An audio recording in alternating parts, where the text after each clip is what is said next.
Welcome back. Uh, so you had enough of myself and Julian this morning, and it's a great pleasure actually for to open the stage of invited speakers with Katja Hofmann, being uh, senior researcher here at Microsoft Research. She leads the Deep Reinforcement Learning for Games Lab, where people like Sam, team, many people here actually are part of. It's a great pleasure. We met when was that? Like 5 years ago at no COG Conference on Games here, where he gave another keynote. Great stuff since then. We've been following what you're doing, and you're doing awesome stuff. And I particularly like the very fact that Katja, beyond her passion about reinforcement learning, she looks at the interaction between humans and agents in games, trying to understand some part of that, what they're doing in games. And I hope we will be seeing today your work on diffusion models for imitating human. Yeah, okay, because that was a very nice paper, among other things that you will be presenting today. So thank you for being here. Thank you for hosting us. And the stage is yours, Katja.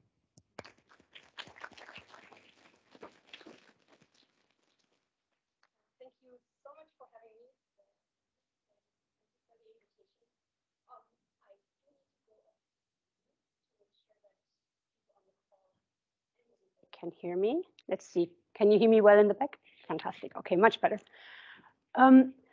I've given versions of this talk for the last 3 years. And as I was preparing this talk towards human like AI in video games this time around, I was reflecting just how much AI has advanced just over the past year. And I started to wonder, well, maybe this is the last time I give this kind of talk. Maybe the next time will be some kind of retrospective of how we got to this amazing human-like AI. And to get some perspective of just how close we might be towards human-like AI in video games and other applications, I asked one of the most powerful AIs currently available on the market. And as you can see, the kinds of images that Bing Creator gave to me when I asked for human-like AI in video games, I was a little bit surprised by just how non-human-like they actually appeared. And by that, I don't just mean the visuals that don't look very human-like in here, but also the way that I was iterating, the way I was trying to communicate with this state-of-the-art AI in some way that would resemble how I interact with a human, trying to refer to parts of the images, trying to iterate, trying to create some shared understanding of what was going on there. And that failed miserably. So if this is any kind of indication to just how much more work we need to do, how much research needs to advance until we get human-like AI in video games, well, there's still a couple of challenges out there to be solved. And so today I will talk about some of those challenges, the progress that my fantastic team here has made towards addressing some of them, and hopefully also provide some perspective on what's still to come. Very briefly, the motivation for this is that if we are able to progress towards more human-like AI, I believe that we would have really strong impact on both how humans play video games, the kinds of experiences and interactions that are actually possible, as well as the tools that creators are able to use in order to craft those engaging experiences. So with that, I just want to take a moment to acknowledge my fantastic team here. This is the team that is currently working both here and upstairs in this building, putting together some of those amazing research ideas that you see. And I'm also acknowledging here some of our key long-term collaborators, both at Ninja Theory here in Cambridge, a game studio here in Cambridge, as well as IDA in the MSR New York lab. The work that I'm presenting is work with my team as well as other collaborators, and I will be acknowledging them as we go and cover those different areas. Today, I want to talk about 3 challenges that I think are key towards addressing human-like AI. And by developing human-like AI here, I mean machine learning-based human-like AI. The first might be a little bit surprising in a world where We have huge amounts of data on the internet, images, play data, et cetera, But I believe that when we talk about the huge complexity of actual human behavior, all the data sources combined that we currently have are still quite limited in terms of capturing the huge variety and interesting diversity of behavior that humans actually exhibit. And so the first work that I want to highlight is addressing some of the challenges there. No matter how large the amount of limited data is, we still assume it's limited, and we want to make sure that we use any limited data we have as effectively as possible for learning. The second one touches on multimodal behavior, and this is the work that I guess Georgios is looking forward. We're looking at the diverse modes, different kinds of paths that humans might take through a game, and understanding how to capture that using diffusion models. And finally, one of the key challenges as we progress towards human-like behavior is, well, how do we actually assess how far we've come, whether behavior is actually human-like, and how to assess that in a systematic way. So with that, we'll jump right into the first challenge, that of limited data. The work that is presented here was published at NeurIPS last year, and you can see our fantastic team here. The work was initially led by Micah Carroll, who started this as an intern here in our group. And as you can see, we have a large number of collaborators, both from his university and other locations in Microsoft. The key question here was to understand how we could use the same data set to, for example, construct a training objective that would make very effective use of the data set that we have available. And in order to understand the key idea, let me start and explain some of the background behind offline reinforcement learning and the decision transformer. And for those who aren't very well familiar with offline reinforcement learning, the idea here is that you use an offline data set that has been provided ahead of time, for example, by human demonstrators or other sources, and you try to model that data set without any additional interaction with the environment that you're trying to solve. This idea can be quite powerful, and that has been shown over the past year, where people showed that you can get to quite strong performance on traditionally hard reinforcement learning tasks. Another advantage to addressing reinforcement learning in this way is that you can often fall back to some of the machinery and architectures that have been developed for supervised learning. And this allows huge benefits in terms of scale and understanding of how to actually get this to work. So in the past, we have relied on deep integration with just a single title source code to train agents. But in offline RL, we, as mentioned, assume that we have just a data set, not the actual, or at least for training, we don't need that actual integration.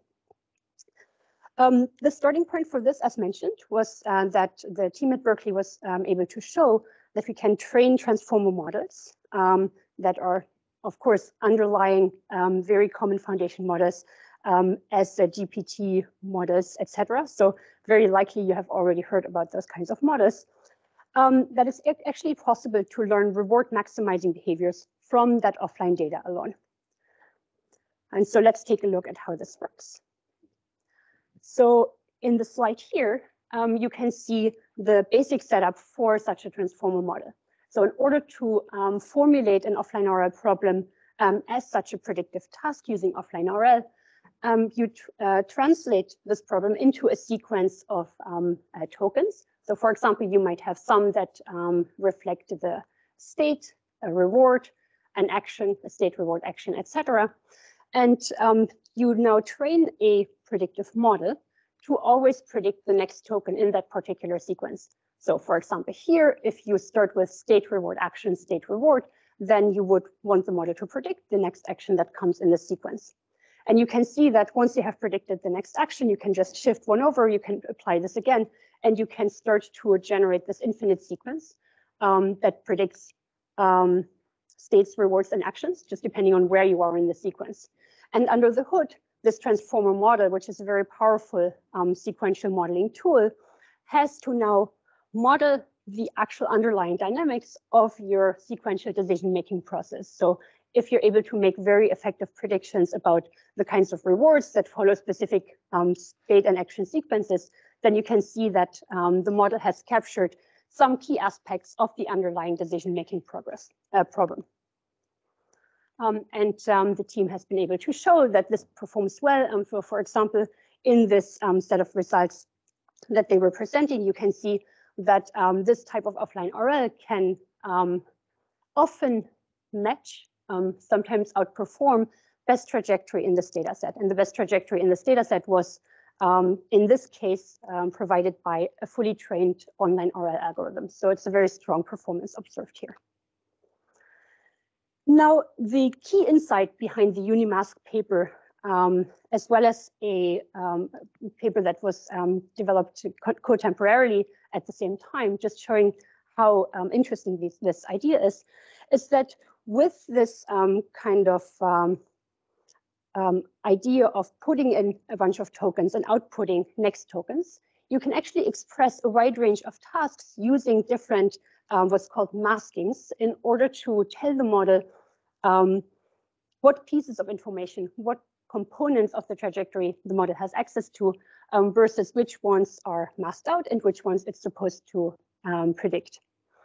So we can think of this as, for example, here, this table where we look at states and a reward at a particular time step t0, and trying to then predict the action, for example, that would be equivalent or that would have to be taken in order to get that particular reward at that particular point in time. And this is a way in which you could set up a sequence, an input and an output that allows you to model reward conditioned or offline RL. Now, the insight here is that you can have many alternative masking schemes that are representative of many tasks that are very common in the literature. So for example, if we want behavioral cloning, where we get access to a demonstration and want to replicate similar behavior, we can model this similarly by providing the states and the actions that were taken in the past, the current state, and then we ask the model to predict the next action that our demonstrator might take. And in this way, we have a different masking scheme that is representative of this particular task. We can do something like goal conditioned learning. So for example, again, we might start with a state and an action, provide some states along the way, and ask the model, well, what actions do I need to take in order to maximize the chance of actually getting to that particular goal? Or we can condition on waypoints. So for example, we could say, well, we want to see what the demonstrator might do in cases where they pass through that particular waypoint, let's say a particular door. Again, that can be expressed using this type of masking. To get inverse dynamics, we condition on a state at time point t = 2 and a previous action, and we ask, well, what might be the state that from which this one originated? We can infer the past, given that we arrived at this particular state in which we took this action. What might be the history that led up to this particular observation? And forward dynamics. So again, saying if I take action A1 in this particular state S1, what will be the resulting state? And so you can see that all of these seemingly diverse tasks on which people did a large amount of research on each task individually, we can express all of those in terms of the language, in terms of the inputs and outputs and masking schemes that are the common currency of current state-of-the-art transformer models. Oops, sorry, one more, I forget. We can also infer the future. So given the history so far, what will be potential future rollouts originating from this? Oops, sorry. So now, after motivating that we can express all these different problems in terms of one common language, we can now say, well, given all this, how could we potentially address learning for all these different tasks?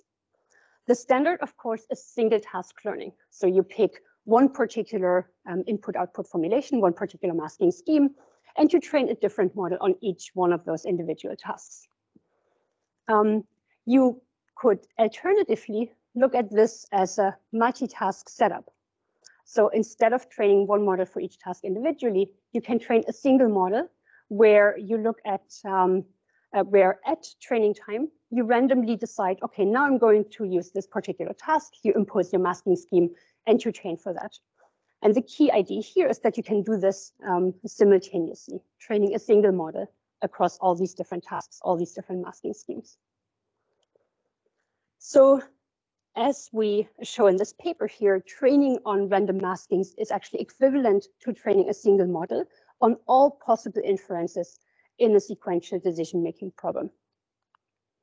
Just to illustrate this here, you have a single mask that is trained on. In addition to just then rolling out this multitask model as it is, we can continue training. And now we could, for example, fine-tune to each individual task.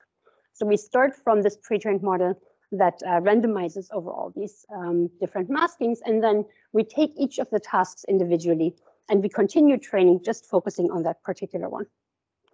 We achieve a single model that can perform any of the given tasks. Just to build a little bit more intuition here, this is a simple grid world example where we show how these how the single model can perform these actions. So, for example, here is an example of behavioral cloning where we imitate the demonstrated policy, goal conditioning, where you condition on the particular goal being achieved, etc., etc.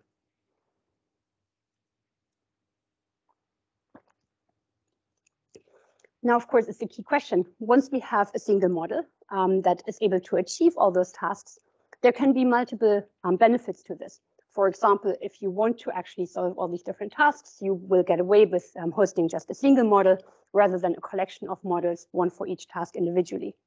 But of course, the key question is, how does the performance of such a model compare to training these separate models for each task individually?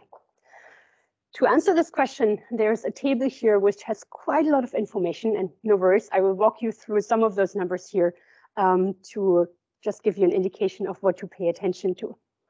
On this lowest line down here, you see how the model performs when we pre-train on random maskings and then fine-tune to the specific task at hand.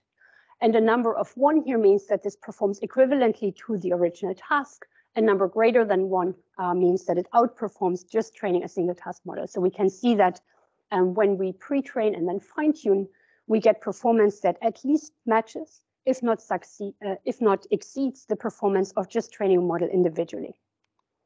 The diagonal here shows the specialized models. So just training on each task individually. And so we can see that random masking plus fine-tuning on average outperforms the specialized models. Oops, and I think there is, right, and the last one here shows just the model with without fine-tuning. So out of the box, the model can actually zero-shot generalize, and it already performs on par with the specialized models. So we get a number of advantages out of this. We're able to train a single model rather than hosting each model individually for each task. And we can see that we get performance that is very competitive to those individual tasks. And finally, we also see that random masking is roughly on par with those specialized models. Oops. Now, to conclude, in this work here on Unimask, I just gave you a very short introduction, but we show that we can unify inference tasks on sequential decision-making by formulating those as different random masking or as different masking schemes within models that can make use of powerful transformers, so modern model architectures that have been shown to scale well and that produce very strong performance. We see that randomly sampling those masking schemes at training time produces a very competitive model that is on par with a single, that is a single multi-inference task model, which is on par with those specialized models. And if we further fine-tune those models, we actually get better performance than using the specialized models individually. In this particular work, we applied this to a relatively simple environment. Grid world here was representative of the kind of complexity that we looked at. And so one of the key outstanding challenges is here to understand whether and how we might be able to develop models that scale up to the full complexity of modern video games, while also making use of similar types of efficiency. We believe that if we are able to train a model that captures the complex dynamics of a video game in many different ways, from many different perspectives, similar to what we did here in Unimask, we would probably see even larger advantages compared to those trained here in those relatively simple environments. So I see this as a very powerful direction for future research, and one of the possible ways in which we might be able to address the challenge of having limited data to model very, very complex human behavior. Next up, I want to look at multimodal behavior. So we discussed we discussed the challenge of having to capture the full diversity, the full complexity of the behavior that humans might be expressing in a modern video game. And this work here exactly touched on this challenge of how do we capture not just a single mode, but for example, we have an intersection in a video game. Humans tend to go left or right, never in the middle. How do we actually capture that kind of phenomenon? Before we go there, I just wanted to pause for 1 minute and see if there's any quick clarifying questions before we move on. Yeah? On the previous slide, we had that nice matrix of the models many different ways. What was up with the forward dynamics? So if I understood correctly, like the inverse dynamics were fine, and so that implies that, you know, given state st plus 1 and state st, we can infer what the action was.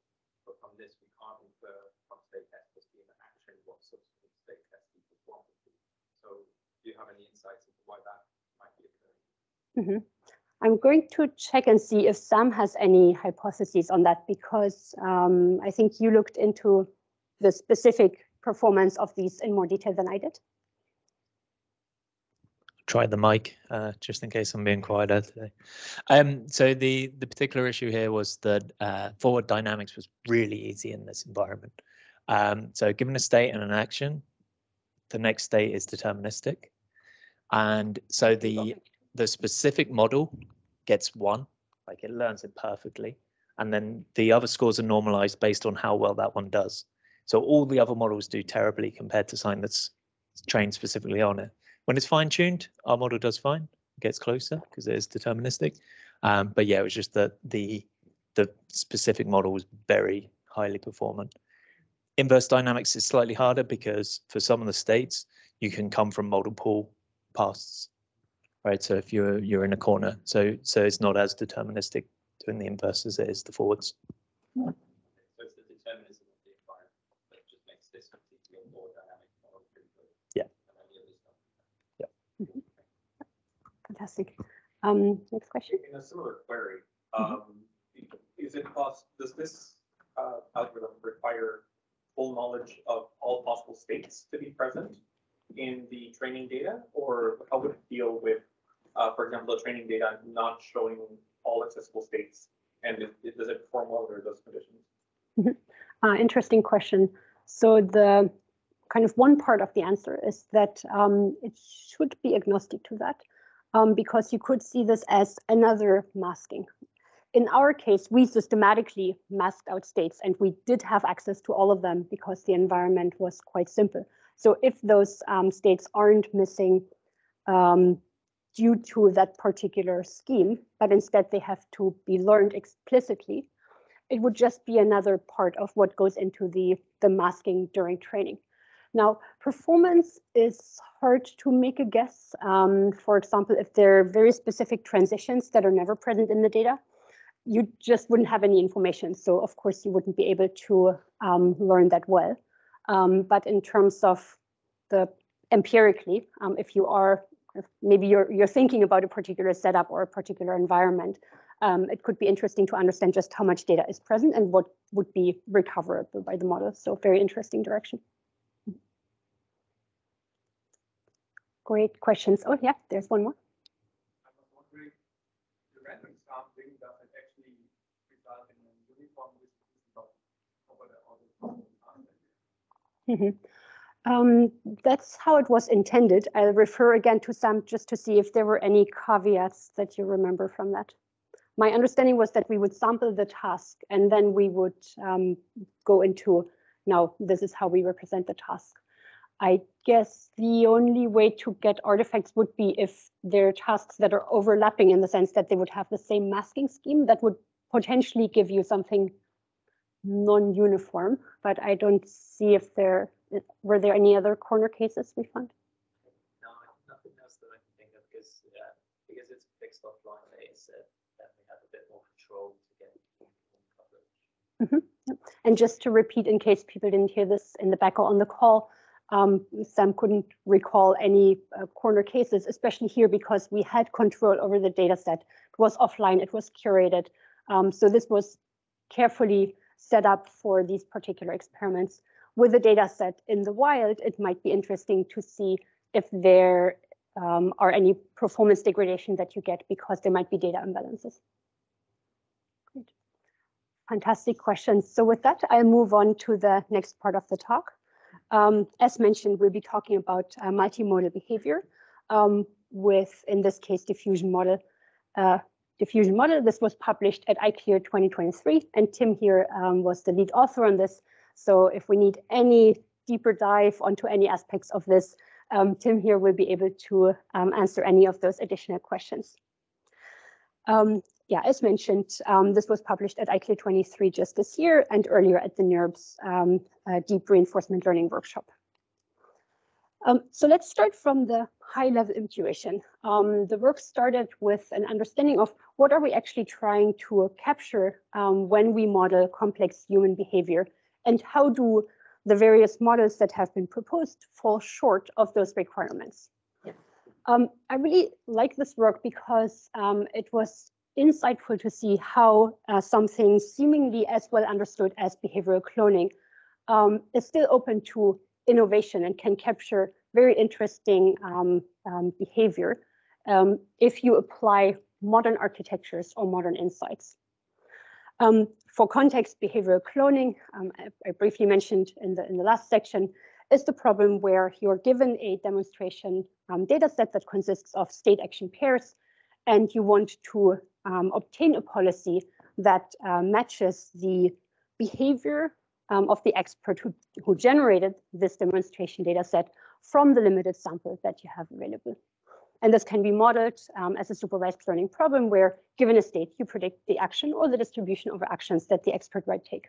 We're particularly here interested in a distribution of actions, and we assume that this data set could come from, for example, multiple experts, where, for example, given an intersection, one group of experts might take the right path and the other might take the left path. We want to match that. We want to never take the one in the middle. So here are a couple of approaches that people have proposed in the past. We illustrate this here using an arcade game where you have two different objects that you might want to grip. So you have to position your gripper in the arcade game. You need to make sure that they align with one of the objects underlying, then you press the button and you hope that you're actually able to catch one of the objects that are there in this box. So the real expert distribution of A given your observation might look something like this, reflecting the two different objects that you might want to access.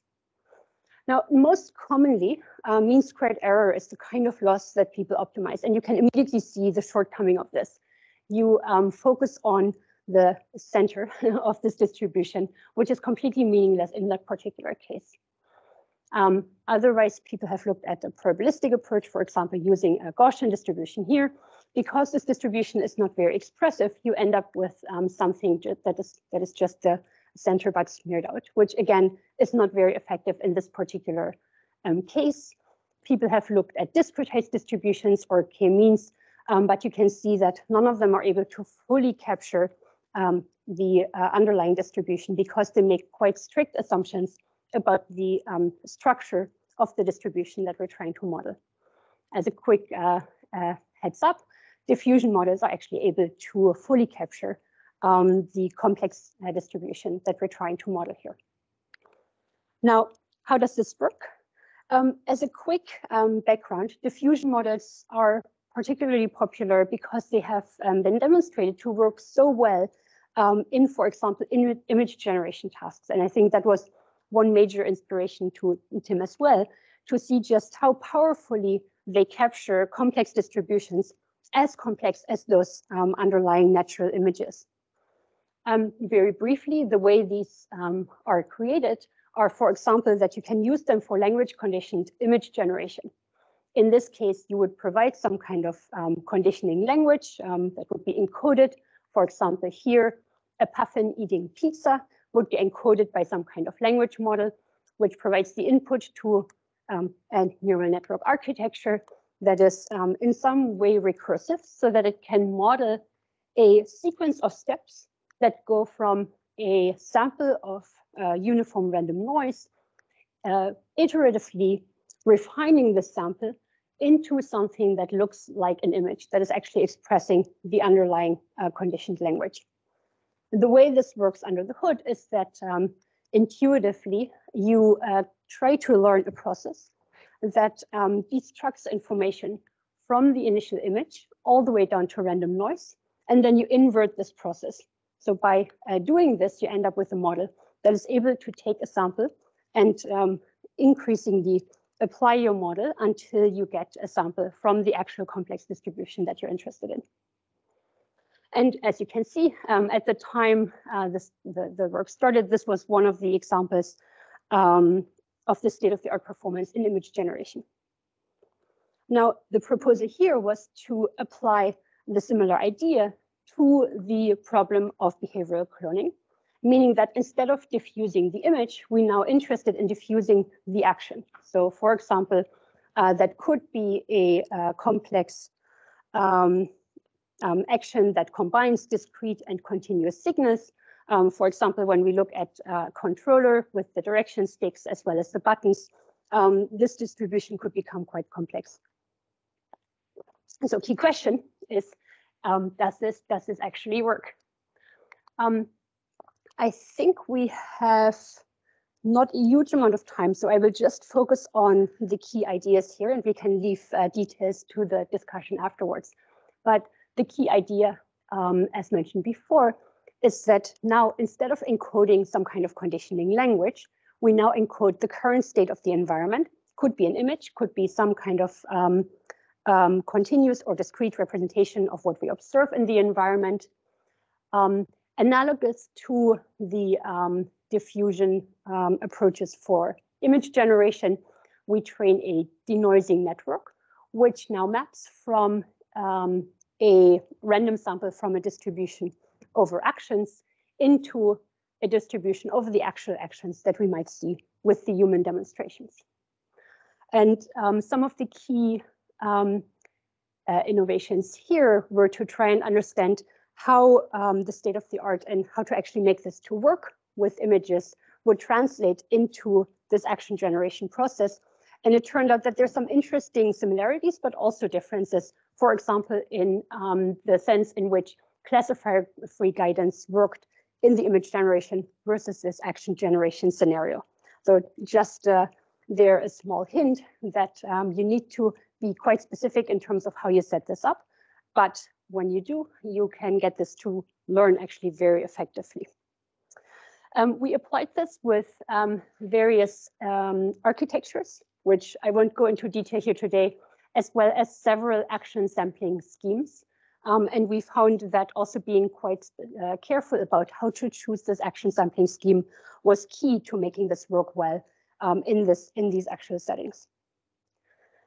Now, briefly, to take a look at the results here, the first evaluation was done in a kitchen environment, which is commonly used benchmark for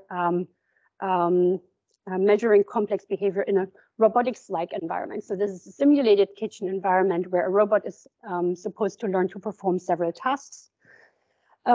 One key innovation here that's also discussed in detail in the paper is to understand how to actually evaluate this human likeness. And the way that we formulated this here was to measure how many of the demonstrated tasks would be spontaneously generated by the trained model. And so you can see this in the column over here, where we see that the diffusion model that we propose using the KDE action selection or action sampling scheme, together with the transformer architecture, performed the best and by far outperformed any of the state-of-the-art baselines. In addition to that, we also see that there are some interesting differences between the action sampling schemes, just as I mentioned before. And just to give you a more kind of qualitative look at what this looks like, here are some random samples of the behavior that are generated. You can see that each of those is quite a specifically comprehensible action. So we don't just see random movement in space, but rather goal-oriented behaviors. And we can also see that rolling out from the same initial starting point, we see a really good distribution over the types of behaviors that a demonstrator might show in this kitchen environment. A second evaluation was in something that's maybe a little bit more relevant to this audience. This one was in Counter-Strike, a game that I think particularly Tim is quite passionate about, at least in terms of research environment. I'm not sure whether he's also open to any matches in there. It did turn out to be a really good environment for evaluating this kind of idea quickly. And I will just highlight that similar to the results that we've seen before, the diffusion approach performed particularly well on this kind of environment. And I believe we have a small sample of this as well.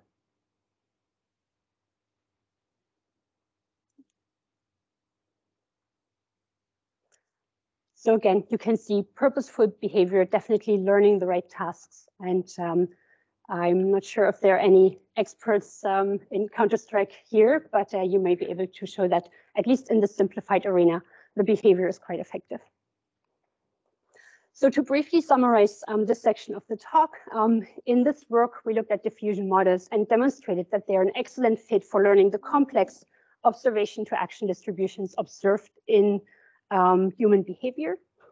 We introduced reliable sampling schemes, diffusion X and diffusion KDE, which we demonstrated offer benefits over the vanilla diffusion DC approach, and also showed that very good architecture design is key to the success of applying diffusion models in these maybe non-standard types of applications.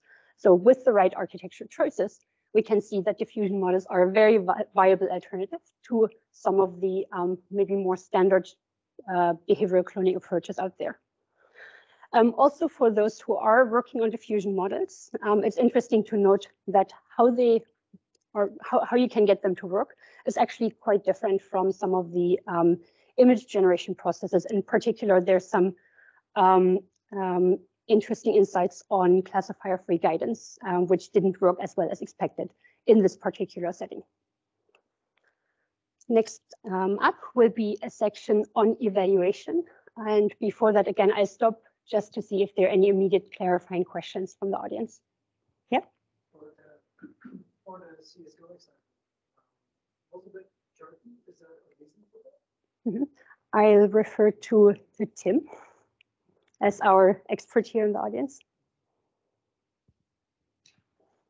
Yeah, so for the CSGO experiments, I think we were rolling them out at 10 hertz or something like that. So that, yeah, that's why there might be a little bit of stutter. Is that the user model that's maybe late, or is it just limited? Yeah, no, that would be the same for all models. Yeah. Great question. Maybe a quick follow-up here is how expensive are these models to roll forward? Could you comment on that? Would they be appropriate for real-time interaction with a complex game? Yeah, that's a good question. Yeah, I guess it follows up nicely to the original question. So, yeah, you do pay a little bit extra cost rolling out a diffusion models because you have this kind of iterative denoising process. But the kind of fortuitous thing about these models is you're kind of separating the observation encoder from the denoising network. And because the thing that you're diffusing is actually tends to be quite a small action vector, whereas your observation encoder might be like a slightly heavier CNN. So actually doing that like iteration over like quite a small lightweight neural network is better than it like might sound at first. So yeah, I think we managed to get this running around it was around 10 hertz in sort of real time on an average gaming GPU. But yeah, you could if you use like mean squared error, you could do a little bit faster than that. We had a question here in the front. One more for Tim. So did I understand correctly that it was free for all, or were there teams in this case? Would it work? Yeah. So this setting, we just studied the very simplified game mode of just kind of aim and shoot. So yeah, just single player, enemies rushing at you. Yeah, in an earlier paper, we did explore the kind of richer deathmatch game mode where you do have two teams. And yeah, I think in principle, there's nothing to stop you extending diffusion models to that. But yeah, this was kind of a quicker proof of concept. One more question before we move on. Yeah. You investigate time slicing. Did it impact the actual gameplay FPS? Time slicing in the sense of like chopping up the game. Diffusion over multiple frames, and what was the impact on the actual game FPS? Yeah, so actually I kind of released the environment in a slightly earlier paper where we looked at like how finely should you like discretize the time, and yeah, I actually can't remember the exact numbers, but it was something around 16 hertz was what we provided the original data set in. But yeah, there is a bit of a trade-off. Like you would like higher frequency, but then you end up blowing up your training data size. Great questions. Thanks so much. And we will have a bit more time to discuss at the end of the talk. I guess if we ultimately want to model something that would be human-like, looking at maybe some neuroscience, the length of the human cognitive cycle might be interesting. So we're not orders of magnitude off from that, but 10 hertz is just a little too low below the maybe 20 to 30 hertz at which we would have a human cognitive cycle. So very promising, but definitely interesting to think about how to make these models actually work in real time. We have about 5 to 10 minutes left. I'm looking at Sam here, who's the timekeeper. I want to leave some time for questions. So we will just very briefly touch on one of the arguably most important challenges as we work towards human-like behavior in video games. How do we actually evaluate our progress? How do we know we're there? Can we measure whether we have achieved human-like behavior, even if it's just in a quite narrow domain? This is what we actually looked at in this paper here. And this was work, again, done in the team. I think this was one of the first papers where we really came together as a team, and everyone who was here at the time pitched in addition, collaborating with colleagues in New York, as well as Ninja Theory Game Studio here in Cambridge. And this was the key question here. Can we carve out even a very narrowly scoped task? In this case, we look at a navigation task in the video game Bleeding Edge, and come up with a reliable way of assessing whether an agent is showing human-like behavior or not, and potentially as a bonus, to give us a ranking of whether agents are making progress towards human-like behavior. There are actually 3 pieces of work that I briefly want to touch on here. One was published at the ICML in 2021, and then there were 2 follow-ups at CHI, one as an extended abstract last year, as well as a full CHI paper this year. And I briefly mentioned some of the key results there. First, talking about the setup, we started from the kind of observation that maybe looking at human-like behavior in the entire game of Bleeding Edge, a complex modern 4 versus 4 video game, would be too challenging. So we focused on A to B navigation, a task that is very commonly studied across different disciplines, and of course, navigation being a very fundamental task to many 3D video games as well. So we hope to find something that would be of interest to a wide audience here. What you see here is a typical snapshot from the game Bleeding Edge, without any opponents, without any HUD or additional details on the screen, really just focusing on the third-person view that you typically see as the player of this particular game. And over here, you see the mini map for the particular map on which we did those experiments. There are 2 spawn areas at the bottom and at the top here. For those experiments, we only use this bottom spawn area. And then indicated on the map, you see a number of green crosses, which indicate the goals that we were supposed to navigate to. And so very briefly, the way the task is set up, we have a bunch of human players who are somewhat familiar, at least somewhat familiar with the game Bleeding Edge. They join the map on the spawn area.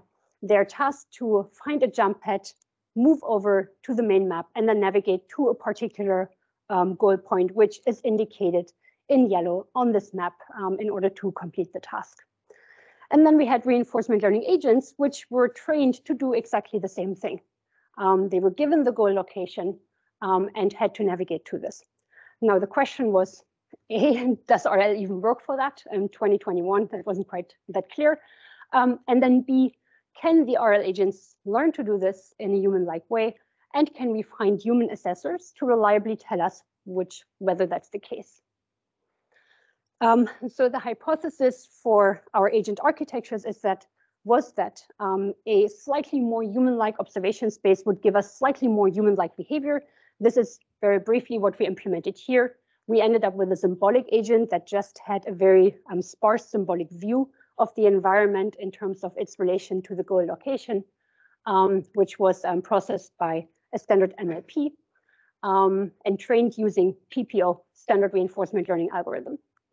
That was compared to a hybrid agent, which additionally got a 32 by 32 pixel center crop of the depth image, assuming that this was a little bit closer to what a human might perceive when they look at this third-person view in the video game.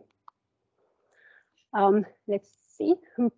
The task then was, well, we have the videos of the RL agents and the human demonstrators. Can you figure out which one is which? And I will take the minute or so to just run this, and then I'll ask you which one you think.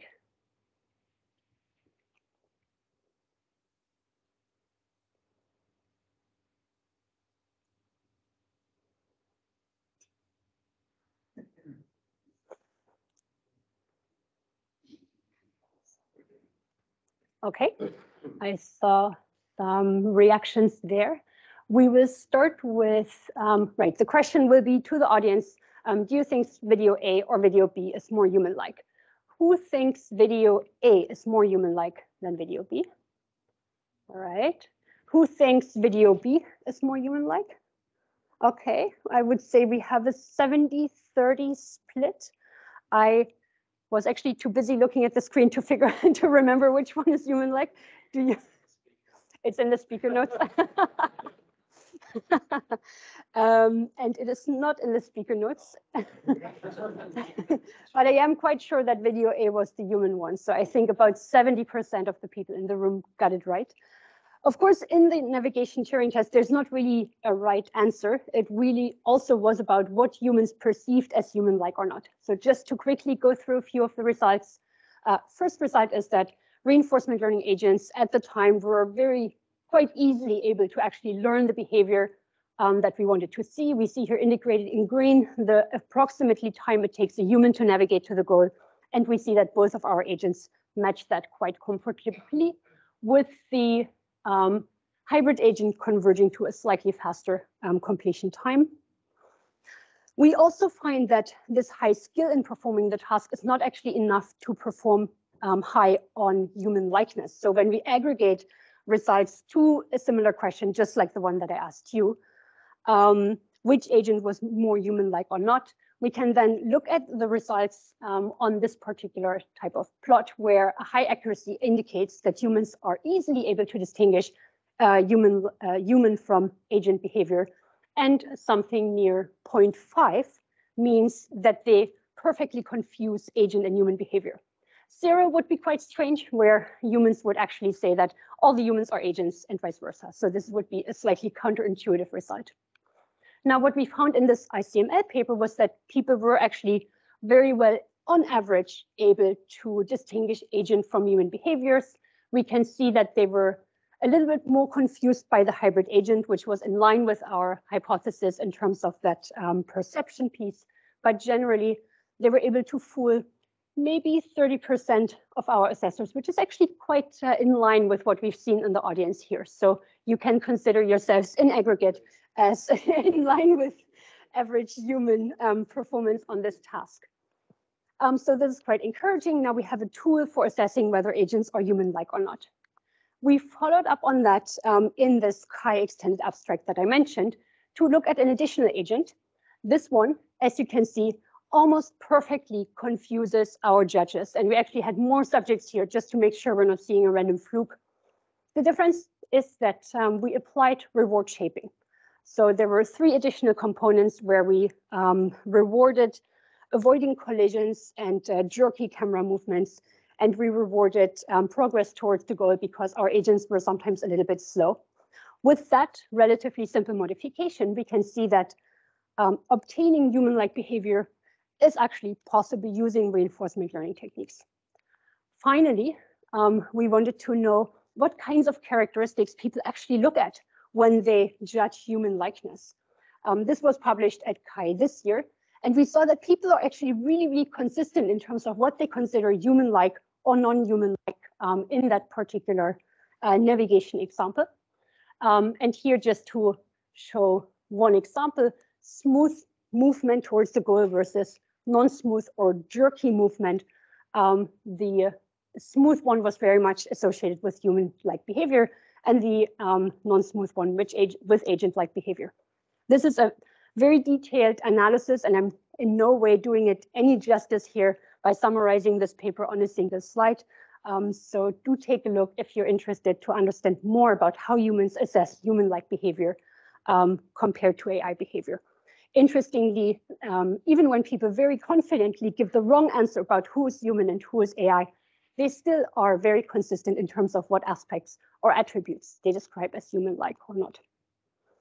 Right, so just to quickly jump to the takeaways here, we found that deep reinforcement learning agents can learn efficient navigation in 3D environments. High skill is not enough for reproducing human-like behavior, but we can get an agent that passes the human navigation Turing test with a simple technique, for example, reward shaping. And we found that humans are very consistent in terms of the attributes that they ascribe to human or agent-like behavior. With that, I'll skip the bonus section, but I will upload the slides just in case you want to learn more about the opportunities for game creation based on new AI techniques. And I'll finish with just a very, very short additional picture. We have seen in the beginning that we may be still quite a ways off from actually seeing human-like behavior in video games. But looking forward, the biggest opportunity that I see is to reimagine what human AI play and interaction could look like in the future as these AI techniques mature. And who is in a better position to reimagine what play will look like using the AI techniques that we see today and in the future than you? So I can't wait to see what's next. Thank you so much for your attention.